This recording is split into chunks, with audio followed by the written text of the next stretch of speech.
Level up with Dr. Leyland.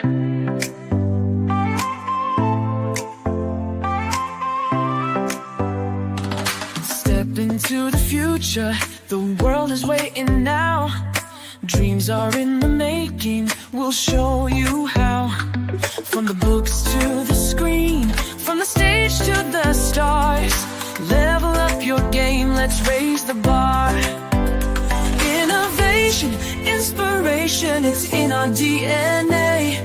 Breaking through the limits, we're paving the way. Level up, reach the sky, take the lead, don't be shy. Your story's worth it, your light will shine.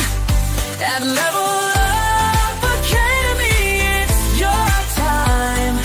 Oh, it's your time. At Level Up Academy, we rise and climb.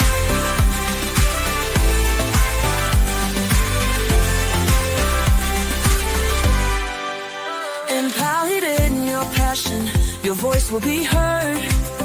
Building a legacy with every word. From podcasts to pages, from business to art. Level Up's the place where it all can start. With heart and with vision, we're chasing every goal. Together we'll ignite the fire in your soul. Level up, reach the sky, take the lead, don't be shy. Your story's worth it, your light will shine. At Level Up Academy, it's your time. Oh, it's your time. At Level Up Academy, we rise and climb.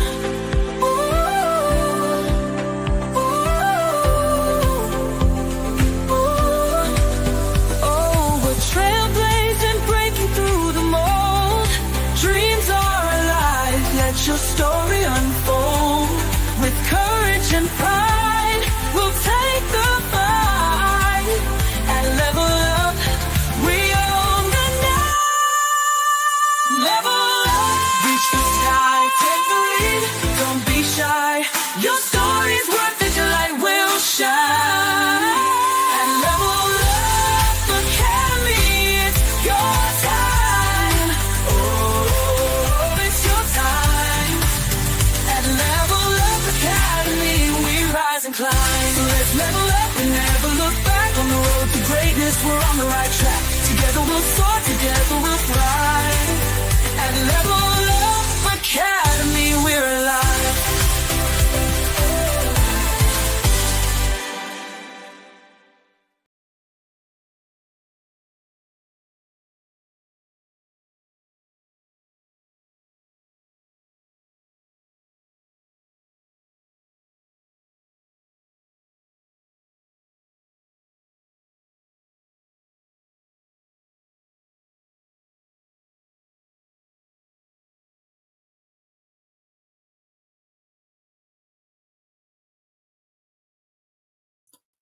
She is so amazing. Look at that smile. Oh my gosh. I do want to put like glitter and like just diamonds on her headset, and also of course the pop like on the side, because that's what I did with my pop. I put like pink crystals on it, and then the mic with crystals. I know I'm crazy.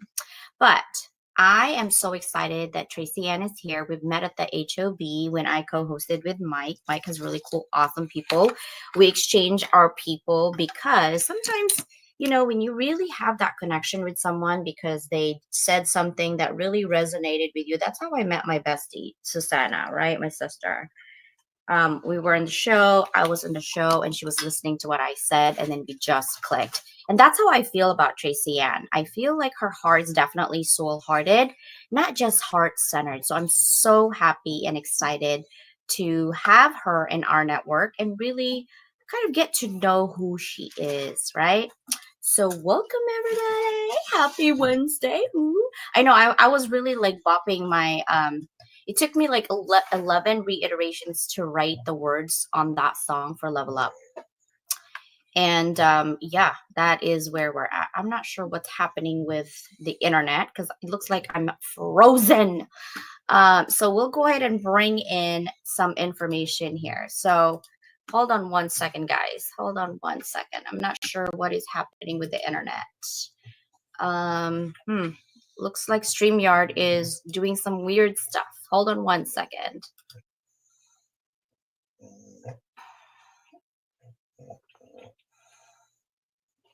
Mm.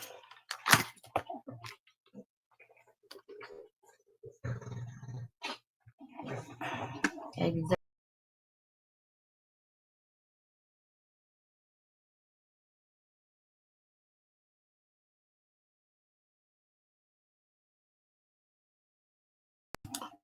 Don't know what happened to StreamYard.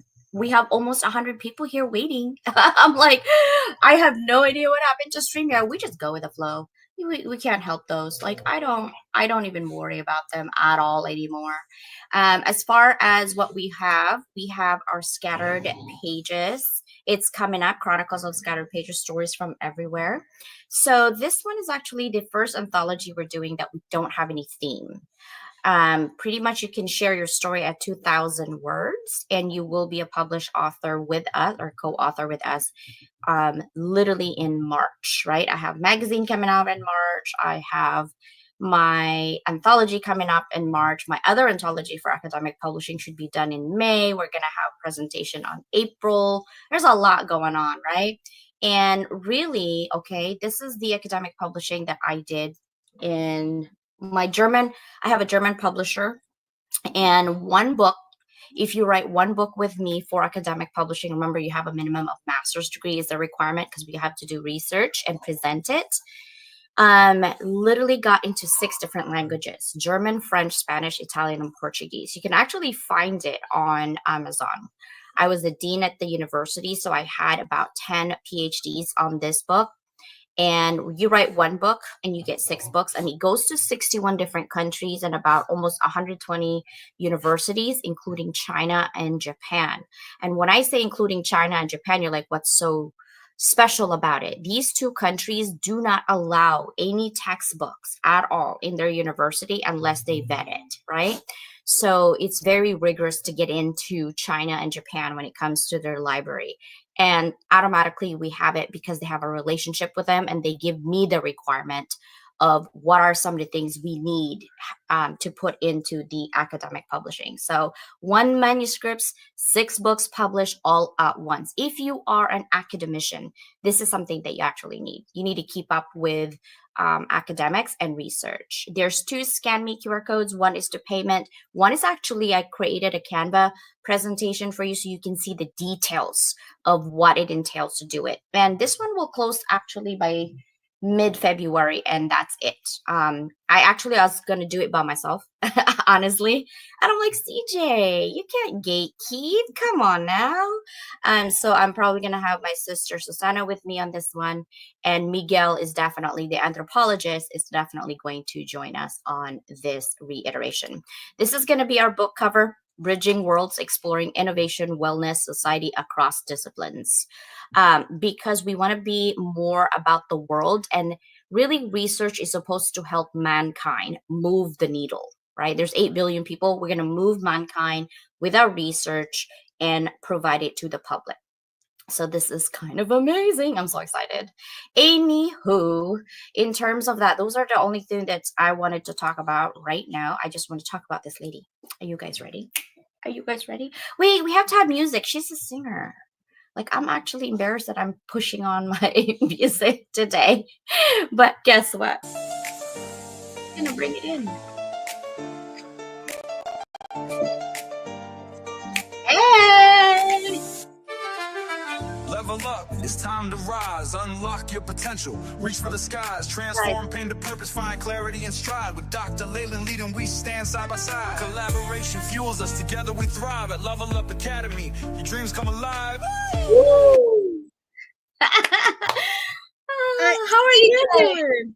I loved that song. The one Do that you? when you introed, I was like, oh my word. I'm like, That song was amazing. Did you write it? Yeah, I actually have Mike injected into it. Danielle's like all about her heart. Susanna Oh, about moving beyond boxes and then everything. So I had to like write it 11 times, reiterate it. And then I had someone who offered to like sing the song or whatever. But you know how it is when what happens is people get busy, right? yeah. And so it just didn't get written. So then I'm like, you know what? I'm just going to use AI. My friends are like, no, it's going to sound really weird. It's going to be robotic. And I'm like, girl, I'm going to try to find non-robotic AI. Okay. So then I wrote it and then I put it in and then it took like another 8 reiterations because the other one was like, it sounds like Britney Spears. I'm like, well, no. The other one was like super weird. And then when I pushed this in, Mike is like, hey, when did Harry Styles sing for you? Yeah. Mike is hilarious. I tell you, that first song was so inspirational, and I just loved the words. I loved the words. I'm like, man, that Level Up Academy, I want to be part of the Level Up Academy. It was so cool. Yeah, it is. I love it. I'm restructuring right now. I'm gonna have Level Up Academy staying, but then I have a Level Up. It's probably gonna, I don't know if it's gonna change, but I want to have a nonprofit for women and girls. Yes. And it's gonna start here in San Diego, and then I'm gonna have charm school. So you're gonna teach in that charm school. You just I don't know yet. totally, you know. And I spoke with Agape the other day, and I'm Yes. like, Agape, first of all, San Diego happens to be, for me, I lived there for a year. It's one of my favorite cities. I would live there in a heartbeat. I love San Diego, and both of you are in San Diego. So And I'm on her board. I'm on her board as the marketing strategist. I saw that, and I'm like, okay, girls, women, domestic violence. I mean, yes, charm school, I'm totally in. Yeah. So the nonprofit actually that I wanted to do is something that aligns with the people that I'm already working with the board. I don't know if I told you I have 2 daughters. I'm gonna have a 21-year-old this year. Oh my gosh. Wow. And I have an 18-year-old this year and a 21-year-old this year. Oh my God, it's crazy. I feel so old already. I can't believe I'm saying that actually. But so when they were growing up, I was always into women and girls because my dissertation, my heart was always trying to find like, why is it? Okay. I had a doctorate degree and I couldn't get a job. Yeah. And I was like, why? And I asked, actually had the nerve to ask the interviewer, why you don't hire me? I have managerial experience. I met Warren Buffett. I have all of this. Why? And they said, because I was a mom and I had a gap. I wasn't working for 10 years, like full Mm. time in corporate world. I had a gap. And I'm like, do you think my skill said, oh my God, I'm a mom, 10 years, I can't type no more. What? Right. So then I got into dissertation of like, is there a difference? Because then I went to research mode and I found out that America is like, we're for women, equality. And then when it comes to the research of the world, it says that we were number 29, right? Wow. Out of all the worlds of executive women, we're number 29. And when I looked at reasons why, I couldn't figure it out. So I was like, okay, maybe it's culture and values. And then I look at Philippines, where I'm from, and it's number 19. I'm like, okay, there's 10 countries in between. Why? So I wanted to see that if there is a difference between values and culture that these women would. And I think it's a collectivist versus individualistic society. Women here don't mentor each other, right? And they don't see collaboration as true collaboration. They see collaboration as a competition. So I've Yes. been pushing collaboration over competition for so long, for gosh, 20 years, really more than that, because I have girls, right? Yeah. So then I looked at all the ladies and young women who kills themselves out of bullying, out of peer pressure today, right now in America. And I'm like, okay, well, I can't solve the world problems, but I can sure help my neighborhood, my community to help them. And it's really about confidence, having that Yes. confidence, having that mentor to teach you, like, hey, I'm not your mama, but guess what? I went through this specific thing. I'm seeing this, whether you listen to me or not. Here's some food for thought. No one ever tells you that, right? I never had that because I didn't grow up with mom and dad either. I wasn't, raised with my parents. So it's kind of difficult. I'm like, that's something I want to do. And so it's going to be mentorship, leadership, charm school. I love charm school. And then of course, art. Art is a big thing. I can't draw to save my life. Let me tell you, my kids, best artist, best singer, they sing too. But I can do makeup and hair. Like that's art. Like that's what that's art. Right? That's what I said. I'm like, I can do makeup and hair, So that's where I really start with that, So thank you so much for being here. I'm so excited. I know. This is my first question. Yes. Think back 20 years ago. Find within your timeline some of the significant changes in your life that got you here where you are today. Yeah, great question. So interesting that we're talking about confidence and we're talking about young girls and self-esteem and all these things, okay? Because in fact, I, from the age of around about 15 to 21 was probably the worst time in my life. Okay. I let my confidence and boys really impact me significantly. And quite frankly, very abusive relationships, even, throughout my high school. And when I was 20 years old, I moved in with a boy when I was 18 years old. By the way, everything else in my life was going great. My career was taking off. I was doing great things. I had great friends.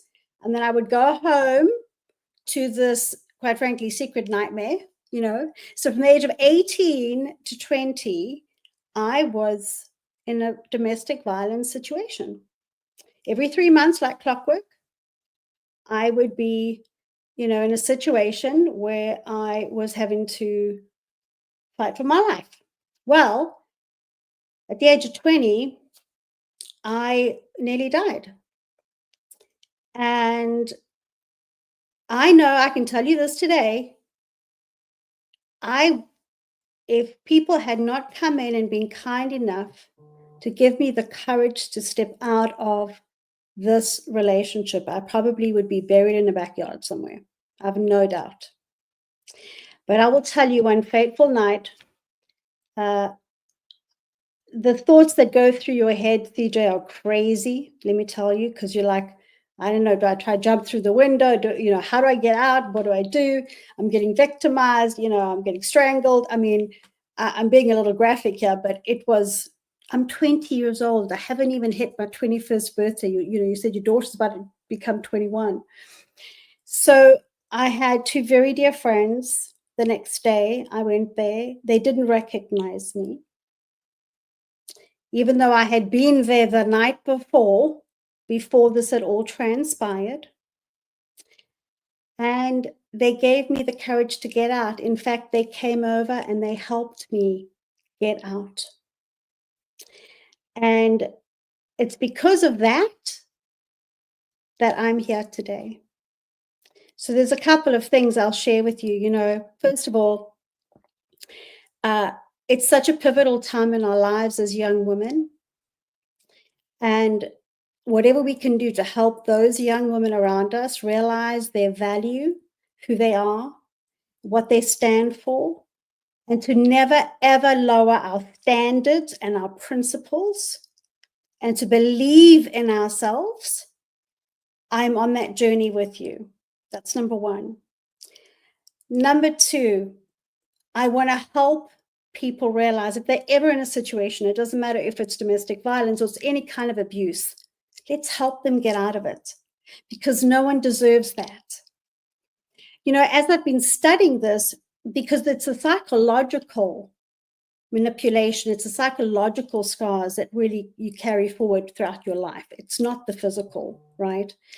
And there are 70 to 80% of domestic violence cases that are not even spoken about. Nobody knows about them. And guess what? One of the ages of the most vulnerable is women between the age of 18 and 24. Crazy. But it comes down to confidence, self-esteem, how we feel about ourselves. And no one should ever be made to feel like they're not good enough. Ever. And it's because of that every single day I live, I want it to be the best day of my life. And I'm constantly, just like you, I'm a ferocious learner. I'm constantly meddling in all kinds of things. You know, started my singing career. I've got my coaching. I'm a CRO of a company, you know, all these things, because we need to live our lives to the fullest. We need to be the best we can be. Yeah. But I think I'm actually curious, when did you pivot your career from like executive to catalyst change? Like, when did that happen and how did that happen? So first of all, I've always had my nonprofit. So throughout my executive career, I've always really cared about leadership mastery and wanting to be the best leader that I could, and helping others and really elevating others. So in 2008, I started my nonprofit called Rebuild Character, and we do leadership mentoring programs. But of course, you only have enough time to do it to a certain degree. So I've always kept it pretty small so I can really manage it and really give back and impact people's lives. And we've done a fantastic job of doing just that. Then last year, I had worked, by the way, from the age of 17 to last year, February, not even a day off. Like every time I had a job, I went from one job to the other. Like I didn't even have a day off. My husband and I laughed about it. And last year, the company that I was with got bought by another company. And I was given an opportunity to leave. But here was the thing. All these things that I've done in the last 12 months, I've been dreaming about since I was 15 years old. Right? Wow, that's exciting. Yes. Yes. I mean, it's the same Yeah. as you. It's like, I'm going to do this. I'm going to do that. You know, and I've said to my husband, I want a magazine. I want a TV show. You know, I'm going to write a book. I'm going to have the podcast. I'm going to have a singing career. And last year I wrote 14 songs. I've now recorded 2. I'm recording 2 in February. And I feel like I am alive and on fire. I love it. On fire. And it's funny how you said that, because I didn't actually get it when we had a conversation. You're like, I want to be you. And I'm like, what do you mean? You're like, you're talking about magazine and books and that. I'm like, let's go, Tracy-Ann. It's possible right now. Let's start. Because I did all of that in 5 months. Yeah. Right. I'm like, it's Exactly. possible. Yeah. You got to do it. You're going to make it happen. But here's the thing. I think a lot of people, okay, there's a difference between a dreamer and a doer. Yes. And I was actually trying to find a word to meld and mold them together, like a doomer, a dreamer and a doer, a doomer. Because most people dream big and people laugh at them. And you know what? I understand, because they don't understand our drive, our fire within, and our experiences, which I get. And that's when people literally, like Oprah and everybody else says, don't share your dreams with people because they don't get it. They want to steal it. You can't steal my dream because you have no idea what's in my head, right? You can dream the same. I don't care. But here's the thing. I love people who are a doer. There's so many dreamers out there. I feel like 80% of the populations are dreamers, and then the 20% are the doers. And the doers get what they want, not because, oh my God, they got lucky. Some do get lucky, but most of the time we work our butt off to get where we need to be, non-sleep, constantly networking, constantly talking. We give up some of our sleeps. We give up some of our, social life to get where we need to be. Like, I haven't seen my mom friends for a while, and we usually do wine and yoga. I haven't done it in like 8 months. I couldn't even go in December because I got sick. Like, we have a lunch date usually once every month. I haven't gone in about 6 or 8 months on our lunch dates because I've been really hustling, trying to pivot and change. And sometimes you also need to be quiet for a moment to kind of reflect on what you have done. And so what I do with people who feel like they didn't do nothing in their life, right? Because sometimes they compare themselves. I was like, okay, that's the killer of dreams right there, comparing yourselves. Don't do that. But what I tell them is this: create a folder, right? Create a folder. This is good for people who work also, because I did this for my boss too. Um, Create a folder of your accomplishment every single month. And we're like, don't wait for that big bang, like I got $100,000 contract. Don't wait for that. Create what you did, certificates that you have, networking events that you have done, people that recognize you, being on podcasts, things like that. Those are some things that you can create in your portfolio. And when the days come, and there will be days when you're like doubting yourself, you're like, am I doing the right thing? Like, I'm done. And you look at your portfolio, you're like, yeah, I am doing the right thing. It's that friend that it's like a nonverbal friend that you see in your portfolio of what you have accomplished, to remind you sometimes that unconscious bias we have in our head, to remind you that you are in the right path. But always, every time you wake up, three things. Find yourself, what are you grateful for today? Because there's always an adversity in your life. Every morning you wake up, there's always an adversity, right? So Yes. always be grateful. What are you grateful for today? For me, I woke up.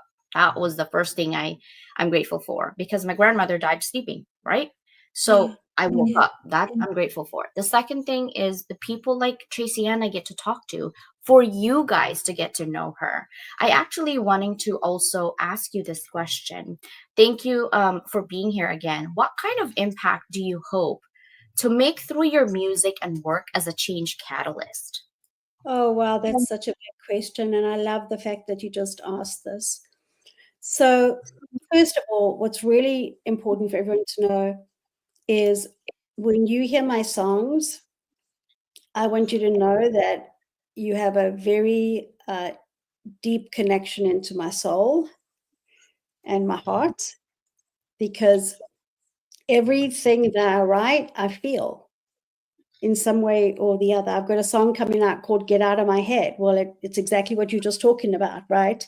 CJ, like I've got this, this enemy that sits in my head, and I don't want it to be there. And so it's like, get out of my head, because I'm going to make these things happen, and stop bringing me down, for example, right? But in fact, I actually have a song I'm recording coming soon called Through My Eyes. And it's really about, I couldn't sing it at first because every time I tried to sing, I cried.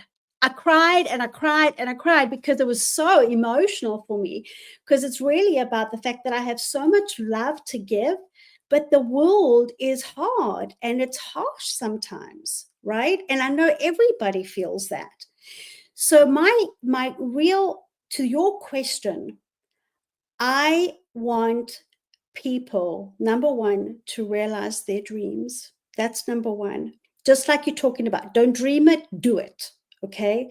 Every one of my songs has, and they're very action orientated, meaning stand up for yourself, believe in yourself, right? Go and live out your dreams. Even if the world around you is a little harsh, don't worry about that. Like, be who you need to be. So everything in my songs and my music. The second thing, though, is also about healing, right? All of us have a little bit of healing that goes on that we need. I want my songs to be a healing mechanism because they're touching on the real things that get to us. Okay. Now, there's also things like one of my songs is Rush, which is all about the power of music in our lives, right? Again, it's a catalyst about really embrace music as a healer in our lives. But the other thing is, I want people to know it does not matter what age you are. It's irrelevant. What matters is, do you have the passion? Do you have the dream?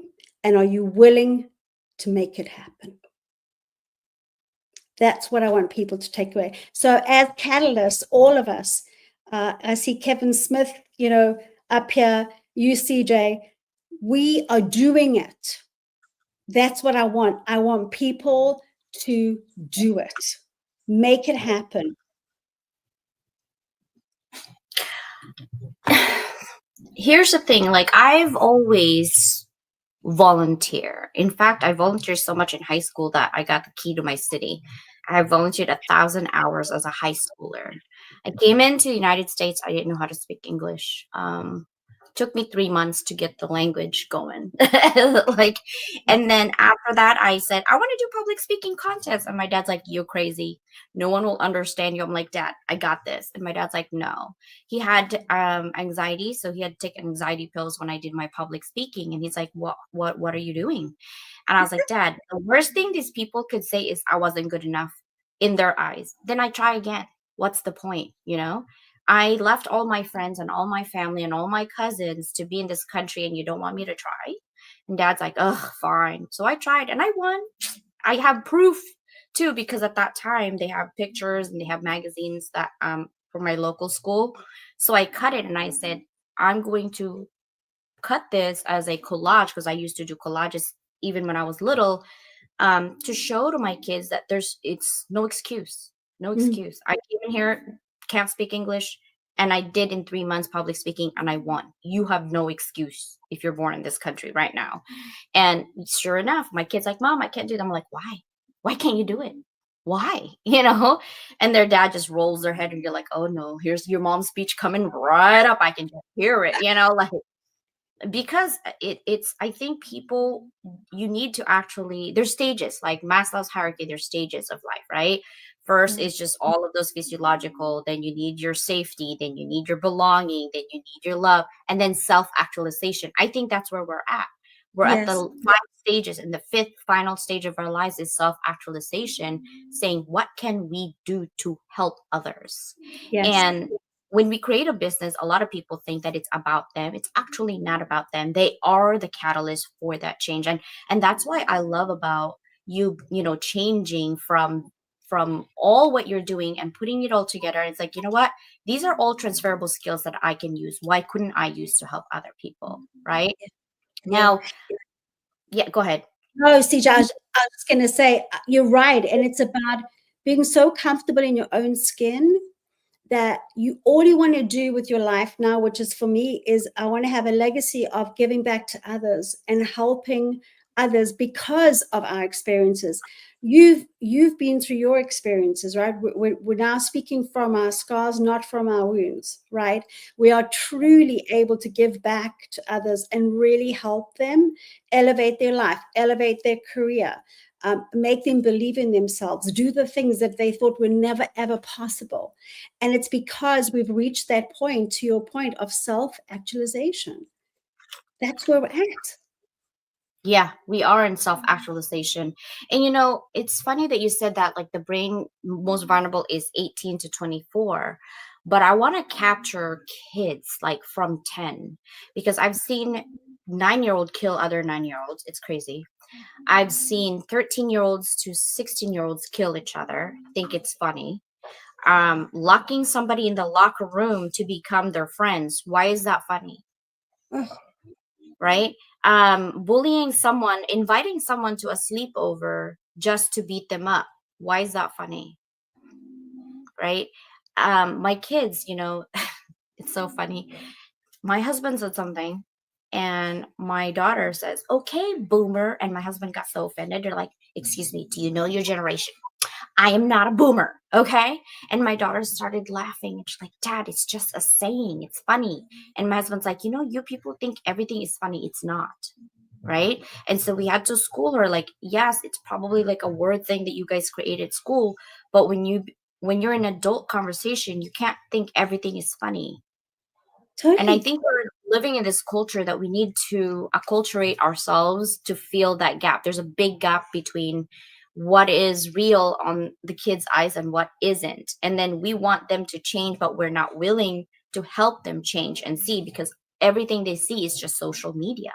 So if they are in social media and we want to change. Why aren't we in social media to make that changes, right? And people are like, oh, we're not cool enough, we're going to stay on Facebook. You can go to Instagram and TikTok, is okay. You know what I mean? Like, that's another thing that I wanted to really ask you is, what has been the biggest challenge in making your career shift? Like, how have you overcome it? Oh, that's a fantastic question. Well, first of all, it's the fear. You have fear of the unknown, and you have to really believe in yourself every day when you wake up. I can do this. I can do this. I mean, if you had heard me when I first started singing, you would have thought, there's no way this girl's going to do it. So I had to learn a whole new skill, right? Because I hadn't sang for 30 years and I was really, really, really good. But I hadn't sang, I hadn't used the muscles. So now you're having to invigorate those muscles. And remember, I was coming from a place where I was an expert. I was an expert in my business. I was an expert in the industry. Now I'm like, the lowest person on the totem pole, having to learn everything all over again and feeling like a child, right? Because I don't know anything about anything. And that for me was really hard, because that's what, it gives you the drive and the passion, but at the same time, you're like, oh my goodness, am I failing? Am I okay? And I'll tell you, it was so funny. I had this amazing vocal coach. Kim Wood Sandusky is amazing. She's incredible. And she literally said to me, I want to tell you, every artist goes through this. Because I was thinking, am I the only one that's this bad, or that's takes 3.5 hours to record? Every artist goes through this. You are just like everybody else, and I can't tell you how good that felt. But that's it. And the second thing is, you have to have tenacity. You have to have perseverance. You have to push your limits. CJ, I stopped working in my executive job in February 1st. From that day forward until today, if I get up at 4 o'clock, it's late. If I get up at 4 o'clock a.m. in the morning, it's late. I have completely changed how I work. When I was writing my book, I was up at 2:30 in the morning because I needed the time before the whole world was awake to think. And now I'm like, I work from 3 o'clock in the morning, every morning, until I go to bed at night. Because that's what I have to do. I have to learn new skills. I have to master. And I have got a lot that I've got to do in a short period of time. I can relate. I'm like 2:30. That's when I go to bed, and I wake up at 6. But it's okay. Yeah. All right. Yeah, but that's what I'm saying. Everybody wants to be a winner. Everybody wants to have a trophy, but they're not willing to work what's behind those journeys, right? Everyone has a shining bright star because they're this, and some of them are just crap talker. They talk and talk and talk and talk and talk and talk until they're blue in the face. And I'm like, okay, what have you done? What is a skid mark? Who did you help? What have you tried? Right? And I don't see a failure like this direction is a failure. No, it's a redirection. You got to listen to God. And I tell Mikey these too. I basically, when we have a conversation, when we're frustrated, we talk to each other and we tell ourselves, it's like, and I tell him, listen, sometimes God will tell you what to do, but you're not paying attention. You're being a naughty boy. Okay. When God tells you, okay, when you're doing something and it's just like you hitting, and nothing is cracking and you're so exhausted and you're just going, that means to stop. Yeah. And go somewhere else that's not so resisting your effort, right? This is thing with business, with friendship, with relationship. When you have to work so hard to just move an inch, it's not meant for you. Yeah. Yeah. right? It's not like it's a loss. You just, and when I see like a job offer, when I coach my students, hey, Dr. Leland, I didn't get that job, that I got a letter of recommendation from you. I'm so disappointed. And I said, okay, but here's the thing, you got to reflect on the why. So ask the person kindly, like, hey, I just wanted to know for my own sake, like, why didn't I get the contract, or why didn't I get the job? Because I want to do better next time, right?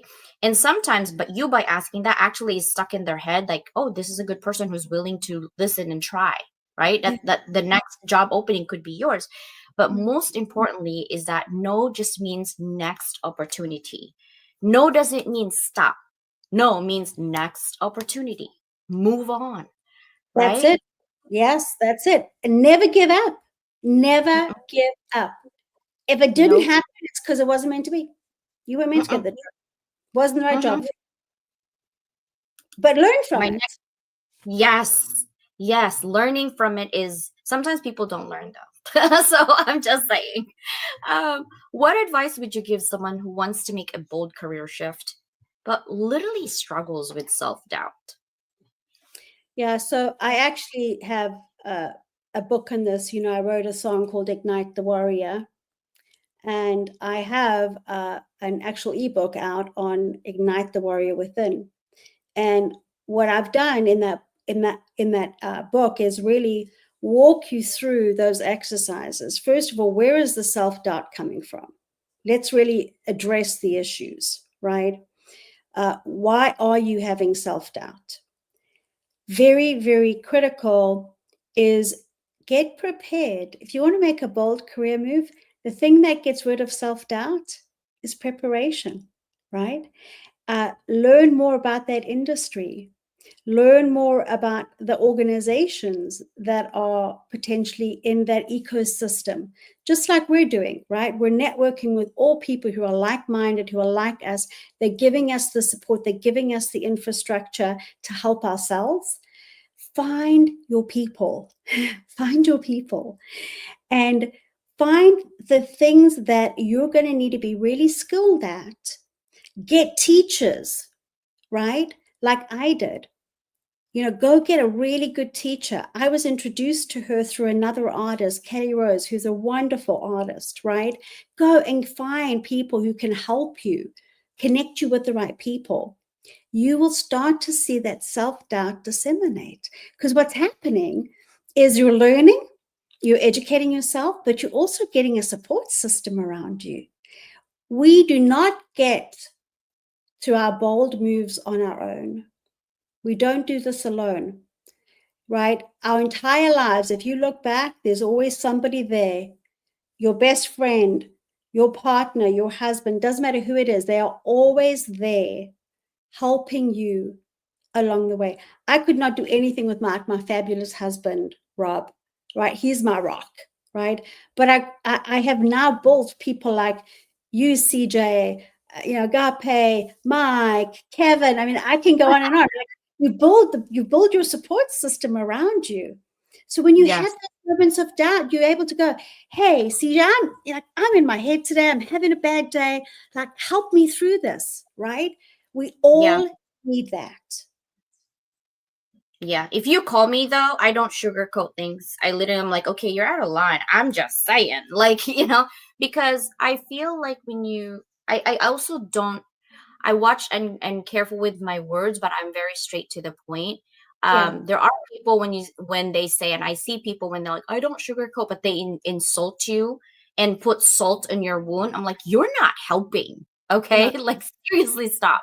But for me, I give you options and alternative, and it's always positive because I always have embodied the solution oriented type of person. Like, okay, fine, you got the problem, we got the issue, this is what's happening. Can you stop staying in the problem Yes. stage and let's go find a solution? And I think often we don't ever get people to give them the benefit of, can you find the solution? Most people will give you the solution. Listen, that's not my problem. So I know you have a solution.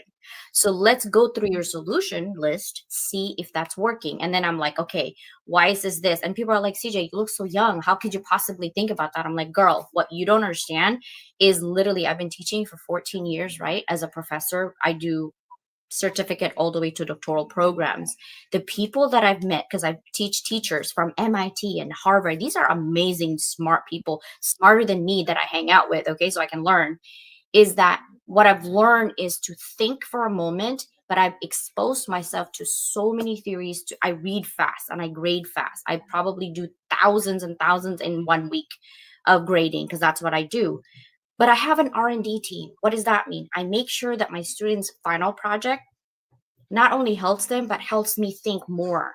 So most Yeah. people would read one or two. I get 500 students to tell me in 1 week, what about this company? What's their financial statement looks like? Would you invest in this one? How about the business law? How about, I have so many subjects and they tell me everything. And I'm like, where's your references? I need this. This is academic, right? So I know they're not just pulling out of Wikipedia and Vistapedia. I'm allergic to pedias and also everything else. So I have those teams that I don't tell people what. And sometimes I share it with Mike. I'm like, look, my R&D team is up again. Look what I'm saying, and he's like, okay, tell me, give me some doctoral advice right now. That's what he'll say. I'm like, bro, I'm still in research phase. I want to see how this goes.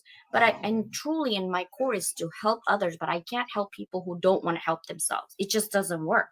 Right. So Yeah. I'm so glad that you said that, because some people just sometimes you can't help them because they just want to sit there and get fed. Why? Why would you want to do that, right? So my other question is, what advice would you give to someone? Oh, I already said that to you. This Yeah. one, what inspired you to say, okay, I'm gonna do singing, and then your next move right now, you're doing coaching, correct? Yes. What is next for you after that? What is like, Oh, "Ooh, I'm gonna stretch my muscle on Tracy-Ann and let's go." What is oh next? gosh, wow. Well, it's I actually am going to have my first private concert in June. Where is Which this? it's actually going to be in Detroit because I have a whole bunch of my friends all like pulling it all together for me. But I actually want to start going out and doing major speaking and singing on the big stages. So I'm working on that right now. It's going to be a combination. And also, I am putting in my TEDx applications. Okay, okay. But if you look at my world, right? I've got my podcast. I have my nonprofit, which is all around leadership mentoring. I have my executive coaching. And I would really love to have a TV show with that all. I'm so glad you said that. So I'm working right now. Can't believe I'm saying this publicly, actually.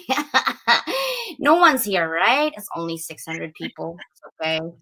Um, I'm actually working. So I've experienced now, let's see, about a year and a couple months on doing TV shows and TV network. I'm building a TV network for Level Up. And I'm gonna be only having 100 people on the network first to grandfather in as I grow, because I want to have Roku first. That's because it has the biggest right now. It has the biggest, more than Apple apparently, customers, with the Roku stick and stuff like that. I'm working with the developer to create my own TV network. Instead of being part of someone's network, I want to create my own. So I'm on research phase, but it's going to happen within 60 days. I'm just going to tell you that I work fast. So we're going to Work talk about that. Yes. So I'm going to have my TV network, and I'm going to have 100 people who already are doing podcasting, who already are doing StreamYard and all that, and just integrate their shows in the network. Love it.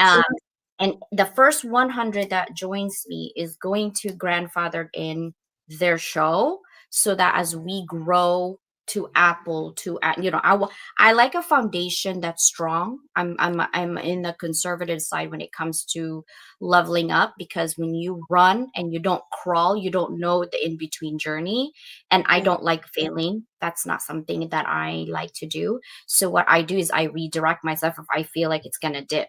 I'm always thinking the future and ahead all the time on everything that I do, but I will have a TV network soon. So I would definitely have your show in there. We got to talk about strategy because I don't like to fail. So the people Yes. that I want to be in there is somebody who's consistent, somebody who's inspiring, and somebody who has something to say to move that needle, because I Yes. want the needle move in the world. We're not talking United States. We're talking globally.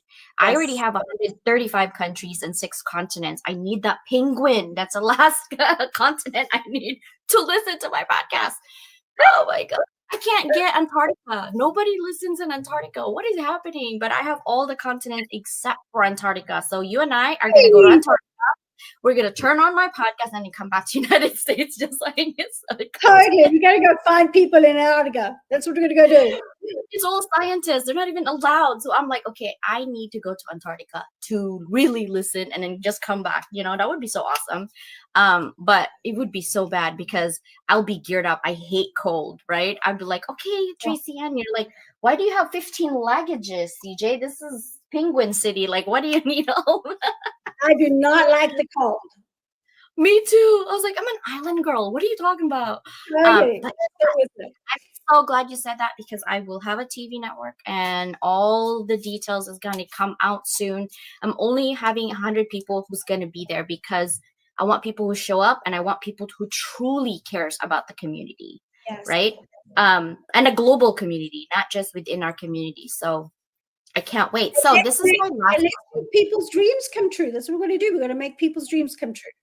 Yeah, right? and make them famous, like why not? Totally. My last question always. By the way, guys, Tracy-Ann's LinkedIn is right here. It's been going around. If this is your last day today on this earth, what would be your parting message to your current and future families in terms of living life, legacy, and impact? The first thing that I would say is find your true gift. People go through life without truly understanding who they are and finding their gift.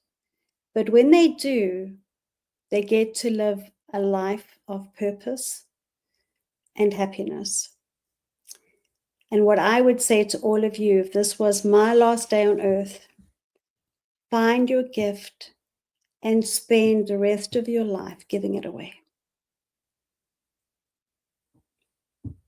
Spend the rest of your life giving that gift away to others, because that is your legacy. That is your legacy, to give that away. For me, my gift is love, actually. That's my gift. Everything I do with love. My husband calls me Mahaba. He says I overflow with love.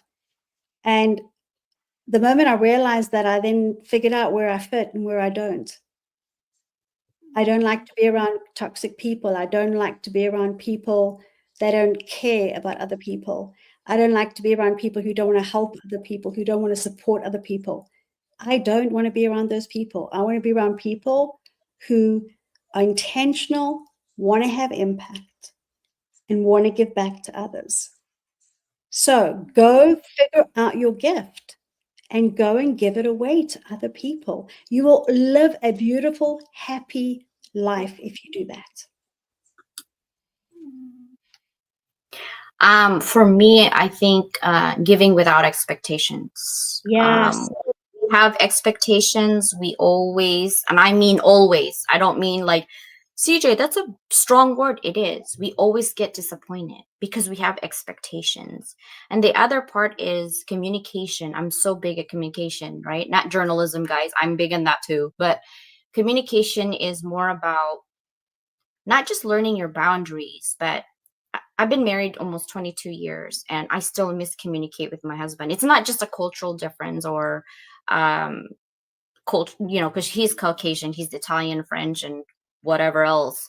And that my kids are like the League of All Nations. Sometimes you expect something to happen, right? Like, for example, when we go out, he just he expects me to know his food sometimes when he goes to the bathroom and like order, but he changes, right? And then he gets upset when I order wrong things. So I'm like, okay, I'm not ordering things anymore for you. And then he gets upset. I'm like, okay, stop. Like, stop the expectations. Tell me what you want. I don't have a crystal ball, nor can I see your brain. What's happening in there, right? Just tell me what you want. And I think that with business, with friendship, or anything, give without expectations, because expectations literally are like disheartening sometimes. When you give something, oh, I did that, they should be doing this. I have done that, and I've learned so much last year from giving so much, and I will continue to give no matter what. It's because that is my gift. I'm a giver. I just need to manage my expectations, not Yeah. necessarily your expectations, because I can control me. I can't control you. Right. And here's my last thing is, go where you are celebrated, not Yes. tolerated. Wow.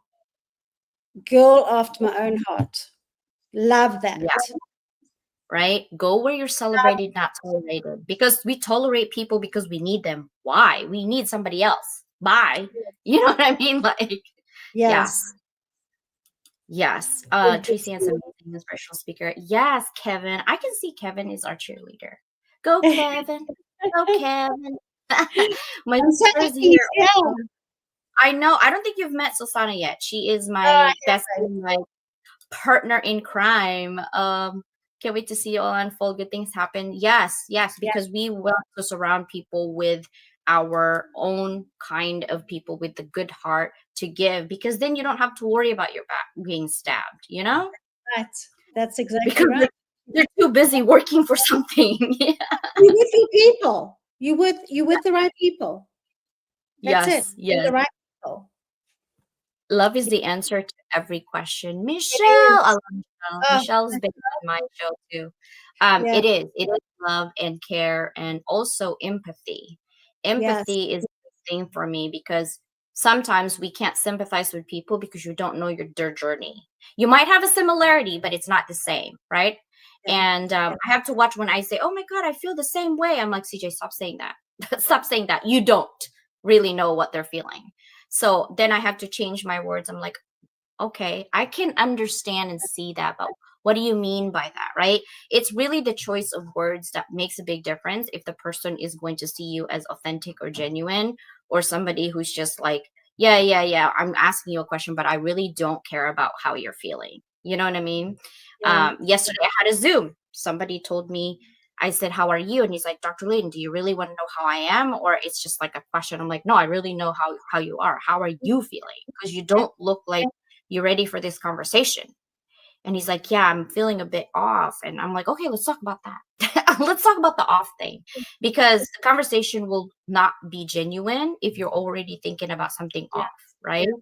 And so just kind of move on for that. But I'm loving this conversation. I can't wait to listen to your music.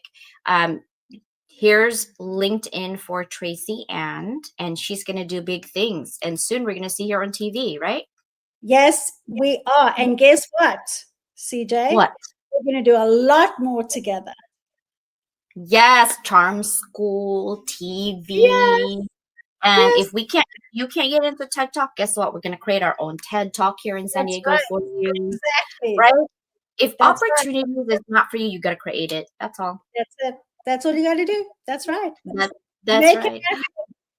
Thank you guys so much. How many people? I don't even know how many people are here anymore. 700 people. Thank you guys so much for being here. I appreciate you. We appreciate you in the conversation. And Tracy-Ann, wait for me in the green room real quick. I know you have to go, but Yeah. thank you guys. Bye, everybody. Bye. Bye.